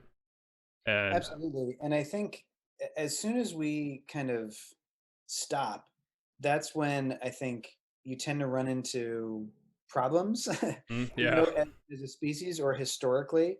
I think we have to kind of, rather than trying to tamp this stuff down, I think it's better, and it's better for our nature and for our evolution, as we've seen in the past, to ask these questions and figure out, is this something that we can have an understanding of? And I think even in the last 100 years, it's been like exponential growth. And it's like, as they say now, I mean, it's like the average mindset of a person nowadays, like an average intelligence person, is a genius compared to the smartest person 150 years ago. It's like everybody nowadays knows about the concept of evolution or nuclear fusion or whatever. We kind of understand these basic ideas. And so I think we have been able to kind of move forward. I think the problem is a lot of us like get through school, and I did this with certain things, so I totally understand this mentality. It's like we go through school, we're like, we have to learn all this stuff, and then it's like we don't have to do it anymore. And as yeah. soon as we don't have to do it, it's like the wall comes down. And I think when the wall comes down, that's when it gets a little like, then you're not letting stuff in. And I think we have to continue to let stuff in as long as we're capable. I mean, I know I did it with like math. I was like, all right, I don't have to learn math anymore. Done. I'm Done. done. Done. Who needs it, right? Oh man, Right. I had to take trigonometry, and if there's one thing I never want to do again is trigonometry. Even though, you know, in different programming languages it's incorporated, a lot of C++, but it's just like no, nope, I'm good, I'm done, I'm ready to move on. You know? So I totally get that instinct, but it's like I hear people doing it with other things like, you know, books. I've talked to people who've said it's interesting, like when you become an author, what people feel like they can start to tell you a little bit. I went to a party one time. I was talking to this guy, and I said, he's like, "What do you do?" And I'm like, "Oh, I'm a novelist. I published my first novel 6 months ago." He's like, "Wow, I'm amazed by that." He's like, "I mean, how could anyone even find anything new to write about?" What? Wait, what? What do you mean? I was like, "What do you mean?" He's Yeah. like, "People have been writing books for like thousands of years. Like, I just think everything would be." It's like, no, there's No. always something new to write about because the culture is changing. We are changing. Every time we learn something new, Yeah. it casts everything we know in a new light. We Yeah. discover something new, and we like this idea now of like in science. I love like, again, I don't know it super well, but Right. things like quantum theory and the multiverse and like other parallel universes. This idea of like determinism. Um, all these things I think are fascinating and kind of telling us there might be other parallel universes out there where other things exist. Yeah. And Did you see that that sounds like article? science fiction, but Did you see that about article that nobody just came found a out? parallel universe with the time Yeah. going backwards. Yeah, yeah, and I suppose it was proven not to be correct. You know, Yeah, I actually know a little bit about this, about quantum computing, since I am in the technology industry. I was actually trying to figure out how to program. There's a whole new language being created for quantum computing, and I was trying to figure out. Microsoft is heavily invested into it. Do you know very much about quantum computing and like what it I actually really is? kind of like the concept of it. Okay. The best way, so most people understand that, you know, computers are programmed the core at the very low level, core level, in zeros and ones, right? It's all zeros and ones because it's either on or off, and that's how, you know, we generally translate. Well, the best way it was explained to me is if you take a quarter and if you make that quarter heads or tails, 0 or 1, and you put it on its side and you hold it down and you flick it so it spins. That's what quantum computing is. It's a never-ending amount of 0 and 1s that never land. It's constantly spinning, and it's basically dynamic. It's a dynamic bit is what they would call it, right? So it's like a never-ending understanding. Now, how do you program in that, right? How do you program something that is both 0 and 1 at the same time? Right. Is it possible? Apparently Microsoft's doing it, and I was tinkering around a little bit, trying to figure it out, but it's an incredible understanding, but it directly correlates over into cryptozoology, in my opinion, being that what if there are parallel universes from this quantum parallel, or from infinite amount of existences, are we in an existence that have parallel universes? And if we do indeed have these parallel universes, is it possible that there's a bridge or some type of way that these universes can overlap at certain points that would then drop off, for example, a swamp monster, an old gray swamp monster or something, it's very possible, but we don't have the science either way to back that, right? Right. One of those things So like, could we even, that's what I think is so fascinating to talk about, like the idea of, can you even look at it? Could we even comprehend it? Since mm, we are three-dimensional creatures, could we conceive of something like kind of outside of our own dimension, in the way that like an ant walking along, if I reach down and pick that ant up, the ant is like, what just happened? I just yes. teleported off the ground. And but there could very well be, some kind of plane of existence or evolution, or creatures that are out there in the universe that can think in those ways, that could do things that we would be to them like those ants. Right. And I think that's fascinating to think about. Like, as a, I mean, it totally makes sense It that does, yeah. those things would be possible. I mean, if you even look at, like, again, like, it was so fascinating to look at these things that were mythical, and then look at things that are real. Like, if you look at the octopus, scientists have, like, looked at the genome of the octopus, and they found there's things in the octopus that don't exist in Yes. any other creature on the planet. Yes. And the things that they can do, like the octopus has these special cells that can change color and shape to camouflage it, and it can do it by thought, and it can do it on the, like, the ground. It can perfectly model the ground in which it's in. That's like an insane feature. So one of the things I wanted to do with these books, because it's like the bad guys in the books are kind of like on the science end of things, Yeah. but it's like they're using science in the wrong way. They want to blend science and magic. So in Cryptozoology for Beginners, they're trying to figure out, why are these bad guys trying to capture cryptids? And what they find, not totally giving away the ending, but they're Sure. basically trying to genetically engineer these magical traits using CRISPR into, like, other, to basically create through science what kind of like magic and evolution created. And I think that's a really interesting, there's totally potential for that. We're already seeing things like this happen, as we Yeah. talked about earlier, with like genetic engineering, where we could find a gene in an animal, that an animal could do something, and we could try and marry that to a different genetic code of like a different animal. Or, I mean, no one wants to do this, but like a human being one day. Um, that's obviously gets in the realm of science fiction, but Are we there yet already? I mean, you talked about CRISPR, so you must know a thing or two about cloning and genetic cloning, or you at least did your research on it. oh yeah, for And sure. so that's very interesting. Two talking points on that. Well, one, the octopus. I'm so glad you brought that up, because I'm firmly convinced, based on what I've seen, that there's a high possibility that these octopus come from, were seeded here from maybe from an asteroid, or they were actually possibly just actually brought here, whatever it may be. But you're dead on. The DNA genome sequence has been proven to not be from this planet, whatever it is, right? Come from? Right. I mean, if we're going to use science, we're going to use facts here based on the science that we have and understand today in 2020. They don't belong here. So how are they here is my question. And two, if they're an intelligent species, should we be protecting these species? If they're actually intelligent enough to do this and we're out there murdering them, we might be starting an intergalactic war and not even realize it. On your second point though, that's actually a really cool plot. I'm actually excited to read further into this now.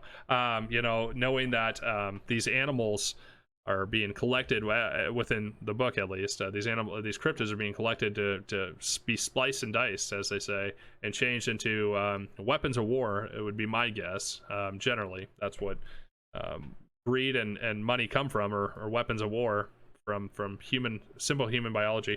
I have a couple other photos over here, if you want to talk about these as well. This is a cute one. It's not quite a weapon of war, but yeah, this is one of the creatures from the book that we had. This is the altamaha-ha, and this is one of the ones that I was so interested to find, because I didn't know about it, and I lived in Georgia for 3 years of my life. And Yeah. this is a creature that people have supposedly seen in the Altamaha River in Georgia. So it's got a very small area that it lives in, Okay. and there's no real kind of descriptions of it that match at all. People just say like it's a dark shape. They saw some humps in the water.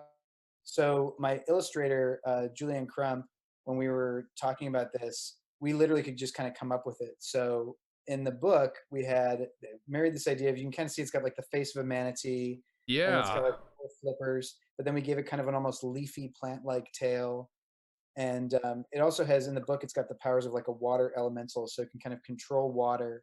It can like create tidal waves, and it can create mist, and create currents and things like that. So that was a fun one, because that one was a little bit of a blank slate. We could put that creature in the book, and there wasn't a lot of specific mythology about it, so we got to kind of invent our own thing, which was fun. So that's always fun. That's a creativity kind of being brought into it. When you were creating this, did you research people's sightings and Yeah, what they for did, sure. and then you kind of incorporated that into the creative creation of Yeah, it? so some of them, like I said, with the chupacabra, there were very specific things that people have talked about over and over. It's like a kind of a hairless animal. It's Yeah. got beady red eyes. It's got this, it leaves these leech-like marks. So we knew we had to like kind of stick close to those kinds of things. You don't want to like, I think, I think it does a disservice a little bit to the kind of the mythology and the culture if you say, oh, here's a chupacabra, and it's like totally different. It's a different Right. thing than we know of. So for those kinds of things, like the Loch Ness monster too, I talk about in the first chapter, and it's like it looks like what we expect. It's a water creature. It's got a long neck. It's got it's kind of like a plesiosaur dinosaur kind of look to it. But then I gave it to kind of make it its own thing in the book. I gave it a like kind of a phase shifting aspect. Hmm. So one of the things I thought is like, well, how come no one ever has been able to catch the Loch Ness monster all these years? Yeah. So I gave it this Right. ability in the book to it can literally change itself into water or gas, so it can kind of just like disappear. Oh, okay. So, okay. So it's using different type of elements. I mean, yeah, that would logically, in the real world, make sense as well if it does Right. exist, right? Yeah, and for me, I wanted to prove, because the Loch Ness monster is actually the most studied cryptid in the world, and Really? yeah, people have spent millions of dollars. It's the most covered cryptid. They've done multiple movies, like documentaries, Wow. specials, trying to find this creature, and so I wanted to try and answer, well, why have they never done it? And so I had this thought that every time they try and like take out a camera, it's like the creature just like changes into water and disappears. It Yeah. like teleports away. Basically, it can teleport to another lock Sure. in seconds. So they're actually it's funny you mentioned that. I've researched a little bit about the Loch Ness monster as well. I'm gonna pull up this next one. But I've researched the Loch Ness monster as well, and something that's strange to me is there's a high possibility of it actually existing and from a prehistoric era, and it just repopulates, being asexual. It repopulates in whatever um, biosphere it's in, which is a interesting take as well. So Well, I what's cool about that theory, because I definitely was reading about like it's a dinosaur that was left over. There are dinosaurs, like if you look at like alligators or yeah. crocodiles, they're basically the same as they were back in the dinosaur ages. They're a little bit smaller, but genetically and the look of them are the exact same. So again, I don't think it's super crazy to think there might be some other animals out there that also have not changed that much, Sure. from what they were in like the dinosaur era. Sure. I mean, it would make sense. There's oxygen within the water, and if water somehow survived an apocalyptic event like asteroids hitting the planet, it would make sense how it could survive. I mean, logically speaking. Mhm. Um, I don't know. I guess there would have to be a lot more. People have put a lot of research money into that, so they probably have a better insight than you or I, I'm sure. But um, this is the black shuck. It looks like. Yeah, so this is a cryptid that has been primarily seen in Great Britain, and it was in a lot of great stories about it. It was supposedly seen originally in a church during a storm, and Hmm. it's kind of this is actually, I think, the cryptid that Arthur Conan Doyle used to write The Hound of the Baskervilles, the Sherlock Holmes story. Yeah. It's basically like a recurring thing we see a lot, which is this like ghost dog kind of myth that we see in a lot of cultures. And this one supposedly has been seen. It's like got a shaggy black coat. It's got red eyes. Those are the two things that we always see in the stories, and then it kind of disappears. Hmm. And so I created with this one for the book, its ability, you can see kind of the smoke coming off it. It can literally like have smoke come out of its body to kind of create smoke screens that it can then disappear inside of. Yeah. And we gave it one eye because we just thought it made it look more, kind of cryptidy, Oh, of magical. course. Yeah, sure. I mean, you have to. Well, what's strange as you were describing that, it reminds me of a lot of the sightings on Skinwalker Ranch, and and they don't talk about this on on any of the TV shows, but something that is a very common occurrence out on Skinwalker Ranch. The staff there, they seem to see this giant wolf that have red eyes, and it seems to be when weird things happen, they seem to see this wolf quite frequently. So I'm wondering if there's some overlap, right? Cultural overlap from these different sightings, because that sounds so familiar to what they're experiencing right now today in Utah. So that's there has to be something to it, and that kind of correlates with the Sasquatch, or we call it Sasquatch around here, but there, some people call it the Yeti, the abominable snowman. There's so many different variations, and if you look at humans, not all humans are one skin tone or one size fits all. So, for example, on the Sasquatch, there's so many different variants that would make sense being a species. We don't see the same type of, well, I guess we do in some. I'm thinking of lions and lionesses. We do. They're pretty much the same. Opposite sexes, but they all look the same. But then there's other species out there that are just completely off color or different, whatever it may be. And so I'm just wondering about the overlap with those as well. Yeah, I think, I mean, again, that was one of the ones that when I started doing, and I do mention the Sasquatch, he's a small character in the book. He kind of shows up at the end. And I kind of modeled him kind of almost like a Cheech and Chong kind of Yeah. a type. Because I feel like we think of the Sasquatch, we think of like a dude from the 70s. And so I was like, what Oh would he look yeah. like nowadays? So he's kind of got like the long hair, but he's got a little male pattern baldness on top. He's kind of like, hey man, I'm just Yeah. chilling in the woods. But what's interesting is like I said, every continent has a version of that. Like you Hmm. think Asia has the Yeti, the abominable snowman, kind of the hairy man living off in the wilderness. Australia has it. It's called the Yowie, and it's Yes. like a big hairy guy that like kind of lives out in the bush. Africa has them, and so this idea that there is like a kind of proto humanoid creature that kind of lives on the fringes, I think is really fascinating to us. I think it speaks to kind of where we came from as a species. And I also think the romance of, how we seem far from that, but we also could very easily be close to that. This idea that there could be something just like us that's kind of living out there and just like living off the land, living like a creature more than like a person as we think of nowadays, I think is a really attractive, interesting idea, because again, that line between those two is like kind of a fine line. It's like why we're Right. so obsessed with like, wolf children and, kids Yeah. raised by wolves or raised in the jungle. I think there's a very similar theme there. Gosh, that's an interesting ordeal. Wolf children. Ah, it's a strange concept. Just growing up a different species, I guess. That's a whole basket cake on its own. Have you heard of the Native American wars against Sasquatch and the south eastern region of North America back in the Mm-mm. 1800s? So we could look this up, or folks at home could look it up on their own time as well.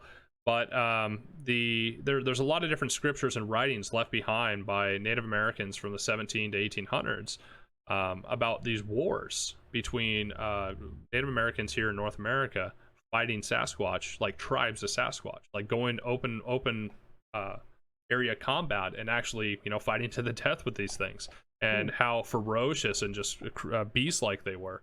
And my question is this just folklore? We have fiction, non-fictional writing here in our modern times. Is that there maybe version of a folklore or an enactment of some type of script, or did this actually happen? And a lot of people say there's evidence of this war happening between Native Americans here and Sasquatch.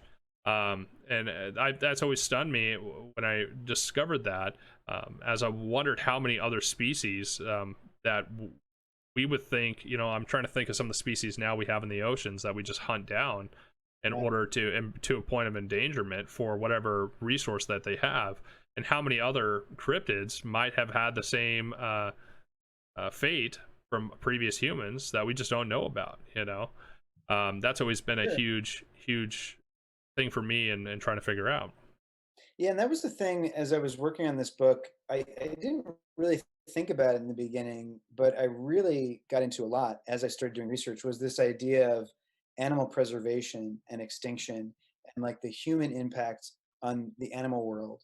It even ties back to what you were saying about like that tribe of people that was discovered that, had never seen civilization before. And uh, what really makes you realize is like the responsibility that we have as kind of the stewards of the planet, as like people who are able to kind of able to control everything.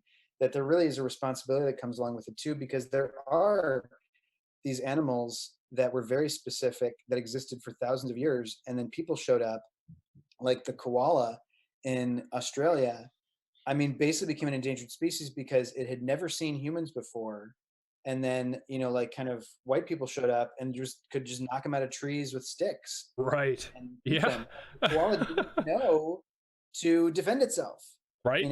It had not grown up around these people. So we finally had to like, and I think just because of the wildfires in Australia, I think they said now like there's no koalas left in the wild because of those wildfires. What? Seriously? So we still have koalas at zoos, and we can Sure. reintroduce them and things, but it's like the combination of kind of the wildfire that happened recently and like human kind of deforestation is a big thing too. Like as we spread further and further out into these like natural habitats, it forces us to kind of bump into these creatures that to never see before, and Right. things happen and go wrong. And so it's a hard thing because obviously I'm not an anti-expansionist. I'm a big believer in like technology and advancement, as we've talked about. But I think we have to, every time we have a new technology, we need to take a little beat. And we have enough understanding now, I think, how these things happen that we need to kind of take a beat and say, all right, what is this going to do to kind of, and they have these things now, they have environmental impact studies that they do, which is Yeah. great Yeah. because we didn't think about it before, and things would just die off, you Oh, know? Industrial Revolution did a huge impact to that, or Yeah, was a it's huge amazing to impact to think that. about, like, the Industrial Revolution. We have this invention called cars that's, like, 100 years old, and we dig up all that we find the oil that can make gasoline to run the cars on. Within Right. 100 years, we have basically decimated all the oil on the planet for Yeah. these cars. Right. I feel like if we make it another 100 years, we'll maybe look back and say, like, "I don't know if the car was the best idea." I don't know. I don't know if oil extraction was the best. Right. But I read up a lot about Tesla. Nikola Tesla, not Tesla Motors, but Nikola Tesla. And Yeah. accordingly, before his lab mysteriously burned down in New York, which is a conspiracy on its own, Oh, he yeah. had the answers to free energy. He had these answers for. And you can see this in demonstrations if you've ever been to around a giant what they called Tesla coil, one of the giant ones. We Yep. have one. We happen to have a museum of electricity up here where I'm at. That have the stores, I should say, the largest Tesla coil in North America, and you're able to sit in a Faraday cage and it electrocutes, and it's loud, it's crazy, it's cool. But they have many Tesla coils as well, where you're able to light up LED lights. You can hold an LED light next to it and transfer energy without it being plugged in. It lights up, right? It's So amazing. how in off of a very simple thing like a Tesla coil. Now imagine what he really had brewing, and what we could be at as a society nowadays if free energy gets out. It seems as though anybody who creates any type of free energy seems to go missing, and that's Well, there's that great a prime documentary, Who Killed the Electric Car, right? right. Who killed the electric car? And then on top of that, I don't know if you saw that gentleman who happened to have a mysterious death, who figured out how to run his car on ocean water, on salt Mhm. water. He was down in California, and all of a sudden he just had a mysterious accident, right? I didn't know he So died. Oh, wow. yeah, it was more recent. Yeah, I mean, we could look it up later, but yeah, it's just interesting how. what's crazy about it to me too, and what I guess I mean when I say like maybe the car wasn't such a great idea, is I think exactly what you're saying is that this idea of that like one or a few amount of people controlling this resource that within the space, a small space of 100 years, we've basically kind of used up, and it's on its way out. We all know that because we're Yep. all switching hybrid cars and electric cars, and you know, I think, was that the right answer, or should we have gone with Tesla in the beginning? Should we have gone with Tesla in the beginning? We went Yeah. through this 100 years, and it's like global climate change and like Sure. all these things we know are true now. And I think that's another historical example of like maybe we should have just given the energy to everybody, like you're saying, made it rather than Free. have a few people control it. Yeah. And it's like that classic debate, I think, of humanity, that dichotomy that we have of like having these great ideas, and am I going to share them with the world, or am I going to kind of keep them to myself? Right. It's, oh man, I do understand, you know, when people file, but I don't want to use patents I think are a horrible example, but you know, when people create something, I think they should be compensated for that creation. I absolutely do. At the same time, I think it should be free to be built upon, right? A computer, for example, Microsoft owns, you know, or Bill Gates, I guess, created the original Microsoft operating system for a computer. And should he then own all the rights to every application made after that? Well, no, of course not. You know, when somebody creates application of like Steam, for example, for video games, when somebody creates a video game, so should they have to pay, you know, 50% royalty to Bill Gates then, since it was created on his operating system? No. You know, I think that that's a great example of being able to be compensated, but also have freedom of that information to be able to openly research it or be able to have access to it. So Yeah, absolutely. yeah. And yeah, it's just interesting. We've had an interesting thematic through line in this conversation because it even goes back to Tycho Brahe, who I was mentioning earlier. Hmm. Because one of the other things about him as an astronomer, he was a rich guy. He had this really big telescope, and people would come from all over Europe to ask him, like with their little teeny tiny telescopes, "Hey, can you confirm what I saw? Like, I think I saw this thing, but can you confirm it?" And he would come down to them. He'd just give them a little piece of paper with like a random number written on it, just to Really, mess with them. just to mess with him, just a random Yeah, one, but also huh? because he was the type of personality that like he wanted to control all that information for himself. Ah, yep. And what I think is so short-sighted is that had he kind of found a way to, as you're talking about, like he could still be the guy who has the biggest telescope in Europe, Right. but he could, had he kind of shared that more, he could have enriched his own knowledge too. What's so interesting about Bill Gates is you hear all the stories. I don't know a ton about him, but I know Sure. that like you hear the stories about him. He was young, and like the company was being successful. Microsoft would go around and like kind of buy up a lot of the competition. But what's so interesting is now that he's older, I feel like he's gone the opposite way a little bit. Like he's really into philanthropy now, and he's really into, you know, this idea of like we have to figure out how to perpetuate the species. Yes. Would Yeah. he have, I mean, gotten to that had he, you know, I don't know. So it's interesting that he's changed his philosophy. It really is. It's interesting. Well, I think that must come with time and wisdom, right?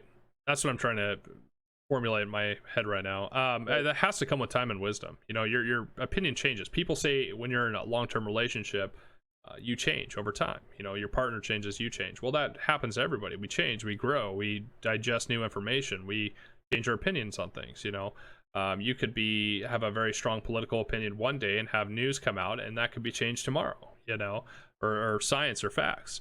So I guess it all comes back around to having a solid foundation in science and facts, and being able to have an open mind to be able to accept these open sciences and facts that are coming in and be able to digest that.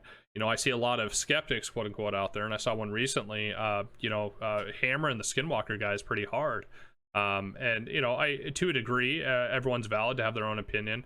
But when you get to a point where you're no longer opening yourself up or allowing yourself to digest new information or sciences, you're never going to progress. You're never going to grow as a person. You know, I have people on this show, you know, the last couple of times now, that I don't necessarily agree with everything, but if I don't hear it, how am I supposed to grow as a person? And what if they are right? What if it comes out that they, you know, something they said that I thought necessarily may not be correct comes out to be true, right? At least I had a heads up and been able to think it through and process it, right? And I think that's very crucial. I think that's crucial for self-growth. I think that's crucial for progression, for species, and I think it's needed. I think that's the key to humans moving forward, right? And you mentioned it very well, that Bill Gates is now changing to philanthropy. You see it happening with Elon Musk right now as well. You see it happening. You know, he's getting older, he's having kids, and he's going from wanting to go, he still wants to go to Mars, but he's changing his personal lifestyle to focus on the big world things. He's seeing things on a macro level instead of a micro, I can't wait to see how some of his philosophies change. He's a very vocal dude. Yeah. And I remember seeing this thing when he was with, I guess his partner, who they just had the baby. Yeah. And he was like, I would definitely go to Mars. I would go to Mars for the rest of my life. Yep. And it's like, I have a couple kids, and I'm like, let's check back with you in a couple of years. Let's check back in a weeks or even a year or something. Yeah. Let's see what you think. Once you have like that kid and you bond with the kid, it's amazing how your priorities shift. And I think in a really good way. You realize that it's like, oh, this is my job, is to like keep this being alive. Right. Now. Yeah, that's everything else kind of takes on a much paler cast. Like the things that you used to be worried about before you had kids, you're like, yeah, that'll keep. Oh man. I'll be there one day. I have no kids yet myself, but it's given me the opportunity to kind of grow and learn a different way, right? Which I think that if everyone does the same thing, that we're not going to have any conflicting ideas bounce off of each other, right? We won't be able to create a better end-term resolution, hopefully end-term resolution for whatever we're doing. So yeah, I think, but honestly, truthfully, I think humans are resilient. I think we are resilient. I think a lot of the cryptids, whether you believe in them or not, I've had weird experiences with cryptids myself. I've had weird encounters, and that's why I have a very open mind to everything. You could tell me just about anything, and I have no reason to doubt you or not doubt you. I'll just listen. I think that's crucial.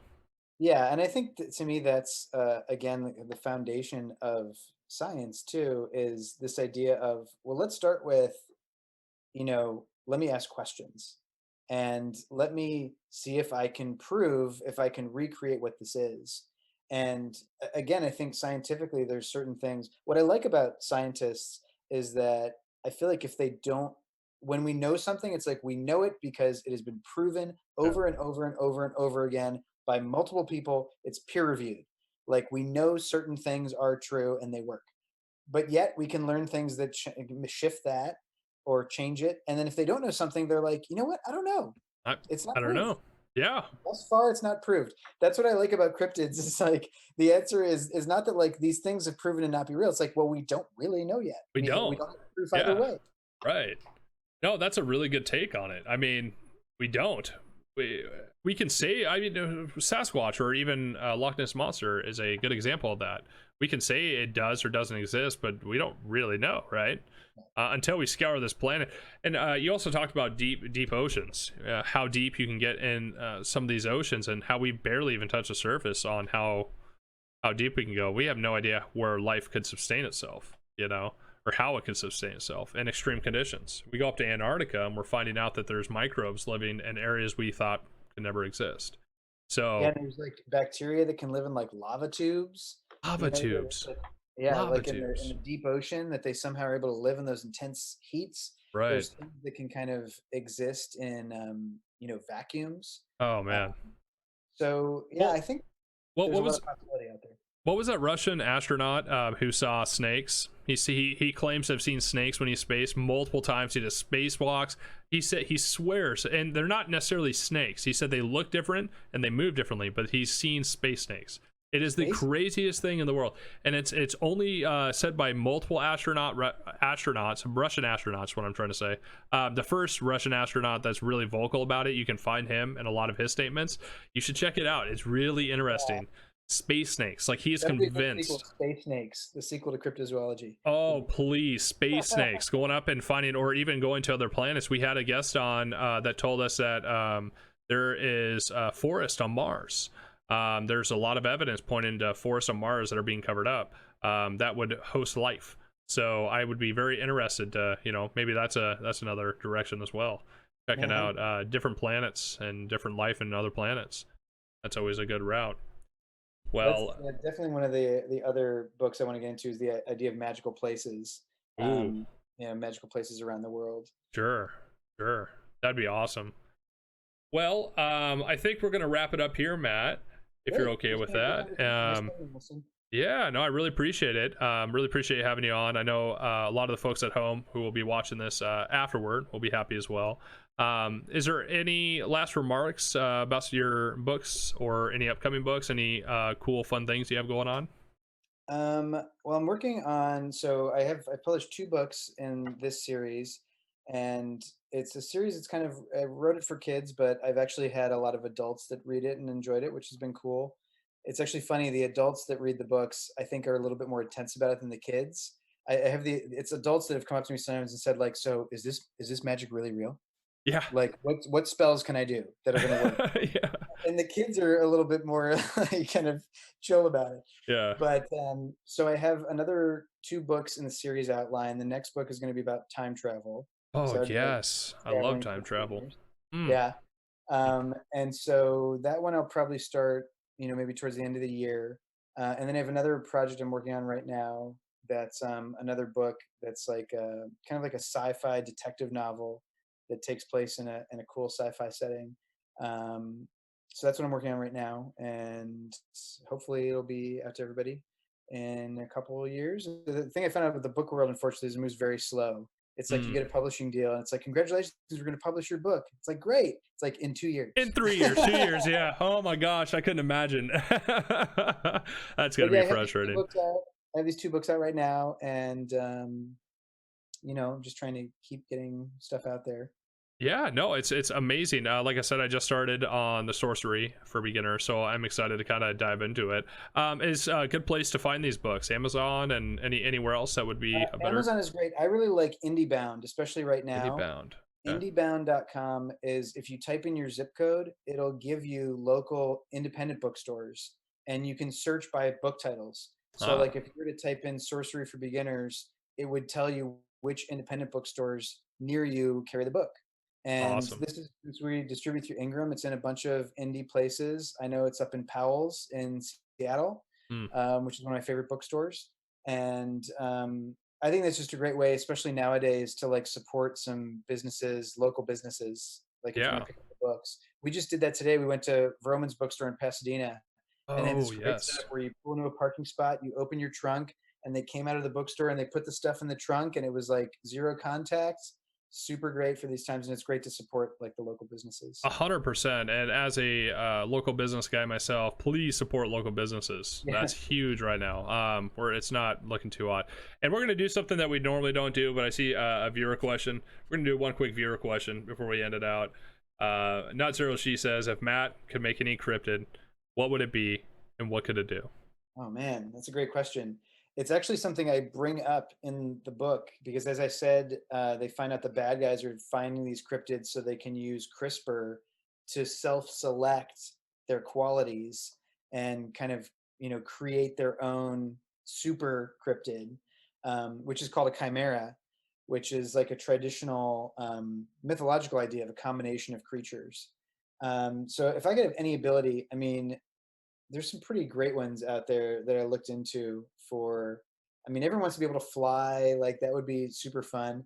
But I actually think the like the octopus being able to camouflage itself is a pretty amazing ability. Oh yeah. Um, and that would be I'm not, I'm a writer. I'm not like the most gregarious outgoing guy, so sometimes it'd be really cool, like you're at a party, just like blend into the and, like, walk Nobody through talks to you. Nobody. I mean, that's a total. You know what would happen is all the IT guys out there would be trying to acquire this power, so just blend in and not have to talk to anybody. Well, it's like, it's so funny because you've got like the background. I've seen a lot of people like love the background is kind of doing that. The Zoom background technology has kind of gotten there. It's gotten, yeah, right. It's yeah. I mean, I know for a fact you can use the software that you can be any character you want. You can create a character and it That's awesome. moves. It figures out how to move and face connect. It's crazy.